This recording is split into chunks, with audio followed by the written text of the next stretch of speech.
Dried Cherry Juice Series, Chapter 19, Ceremonies, Conflicts, and Conflagrations.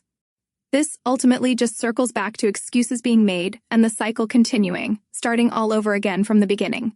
A vicious cycle of behaviors being condoned for so long rears its ugly head when it doesn't get its way one time. When I would hear the garage door open knowing it was him, I would get severe anxiety and have miniature panic attacks, complete with hyperventilation, whisking away to my room as quickly as I could, as I never wanted to be in his company. I would beg Mama to leave him almost every day after school before he got home from work, if this tells you anything. Everything came to a head one night when I got so scared of my dad that I rushed to Bryce's house, where he and his parents worked together to hide my vehicle in their garage. They made sure I knew they were there for me and had my back. That night was very intense, and Bryce and his family will probably never know just how grateful I was that I had them when I needed them and their help. My mom had finally had enough.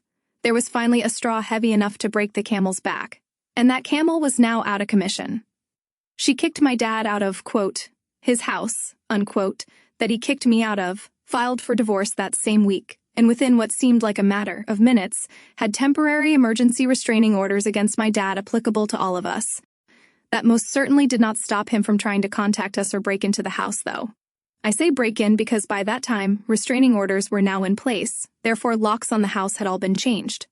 After my mom filed for divorce, and my dad moved out of the house with a police escort, I would switch back and forth between staying at my mom's and Bryce's house so I could pack more of my things up in preparation to move out completely once Bryce and I said, I do. A lot of things have transpired between my dad and me over the years, some good, some not so good. By this time, the restraining order had been dropped, and I believe my parents had already been to at least one kind of legal thing for my brother's custody arrangement. My dad seemed to think he had more power than the legal system, because when it came time to discuss the custody agreement for my little brother, they said in no uncertain terms, I was too old to be told what to do. I guess my dad didn't get that memo. Anyhow, this takes us to the day my dad technically broke into the house. One day, while my mom was out, I don't recall where she was, but she wasn't home at the time, I know that much, when suddenly I was awoken by someone trying to gain entry to the house. There should have been no one trying to get in. I knew my mama wasn't home, and I knew not to expect her home for a while. My dad no longer had access to the home. My brother and I were the only ones allowed in the house whenever, and if I remember correctly, I was the only one with a copy of the house key other than Mama. My brother was with my dad per the custody agreement, having no reason for trying to gain entry at that time, let alone be there without my mom present to let him inside. To clear things up, he was not supposed to be doing this. However, this lone incident would also be the least of his legal woes in the years to come.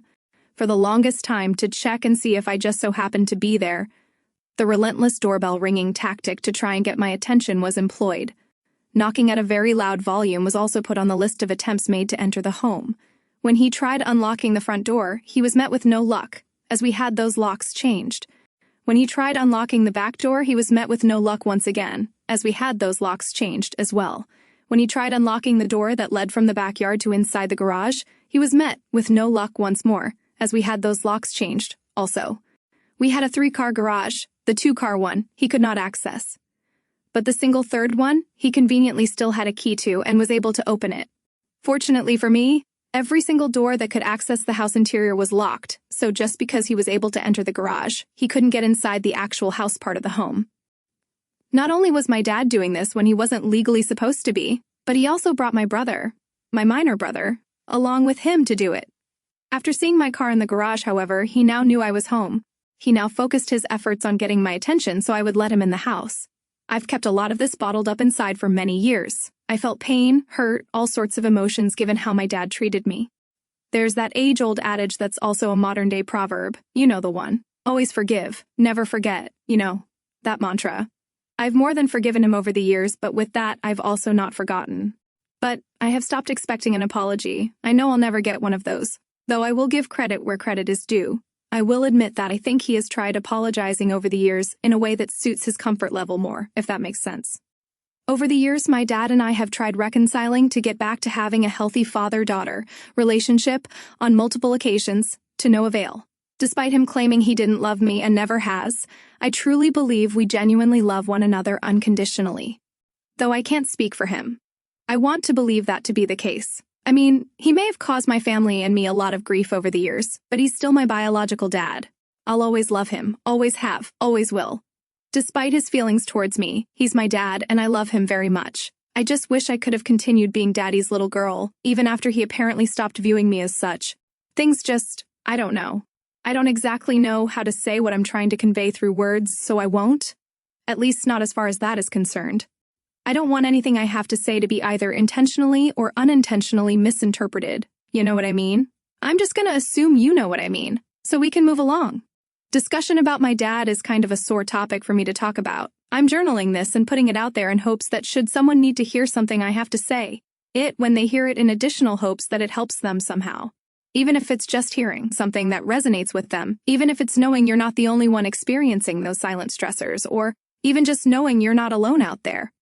As far as my dad being the topic of discussion, he will come back up a few more times in this story, so just be prepared for that, I suppose. Things get even worse. Just when you thought it was safe to go back in the water. The strength of our family, or the lack thereof, proved to be a difficult challenge for my brother to cope with.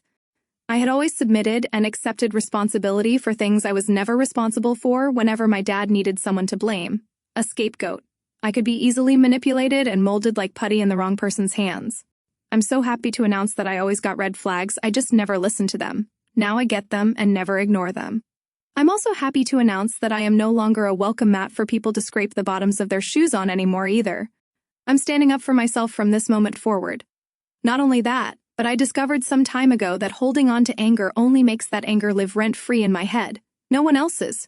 I can remember what you did and how you made me feel, and I can still be annoyed that you did it, but I'm not going to harp on it. I was constantly stressed and tense, as I would hold on to every little thing that upset me and held grudges. I finally had to tell myself, ain't nobody got time for that. The amount of stress compared to then versus now is comparable only to night and day. The tension isn't as intense as it used to be. I feel better than I've felt in a long time since deciding to let things go and just be, move on, move forward. Not only does it live in your brain and your heart rent-free, but willingly harboring all that resentment and negativity, personally, was just not working for me. Let's switch it up a little bit, as things are getting a little too serious here, and we can't have that, can we? I believe keeping things light keeps us somewhat sane around here. I specified somewhat sane. Let's not jump to extremes now. With that, let's get to the wedding. The cordial event itself was amazing, while also so very interesting. And that's putting it mildly. Let's dive in.